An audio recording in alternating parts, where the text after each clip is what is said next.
મહીસાગર જિલ્લાના બાલાસિનોર તાલુકાના વાંધલા નવા રણુજા મંદિર ખાતે ગુજરાત ક્ષત્રિય ઠાકોર સેના દ્વારા પ્રથમ સમૂહ લગ્નનું ભવ્ય આયોજન કરવામાં આવ્યું હતું.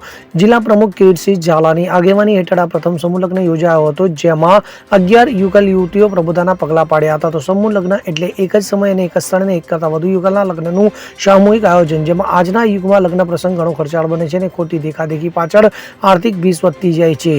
દિવસે ને દિવસે મોંઘવારી પણ વધતી જાય છે. તેથી આ સમયમાં સમૂહ લગ્ન એ આશીર્વાદ સમાન હોય છે. સમૂહ લગ્નનો દરેક સમાજે સ્વીકાર કર્યો છે. તેમજ સમૂહ લગ્નના લીધે માણસોના સમય અને ખર્ચમાં બચત થતો હોવાથી ભાંથલા ખાતે આ આયોજન કરવામાં આવ્યું હતું. તો ગુજરાત ક્ષત્રિય ઠાકોર સેના બાલાસિનોર તાલુકા તથા ભાંથલા રામદેવ મંદિર ટ્રસ્ટ દ્વારા આયોજિત પ્રથમ સમૂહ લગ્ન ઉત્સવમાં બાલાસિનોર ધારાસભ્ય માનસિંહ ચૌહાણ, અજયસિંહ પરમાર, ઉદયસિંહ ઠાકોર, જયાબેન ઠાકોર, ઉદયસિંહ ચૌહાણ, ભરતસિંહ, રામસિંહ પરમાર, દિનેશભાઈ ચૌહાણ, ખેડા જિલ્લા પ્રમુખ ઈશ્વરસિંહ પરમાર, તાલુકાના કાર્યકર, નિરાંત પરિવારના કાર્યકરો હાજર રહી નવદંપતીઓને આશીર્વાદ આપી શુભેચ્છાઓ પાઠવી હતી.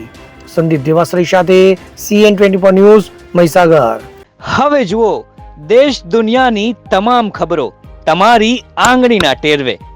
ઉઠાવો મોબાઈલ અને Google Play Store પરથી ડાઉનલોડ કરો અમારી CN24 ન્યૂઝ મોબાઈલ એપ.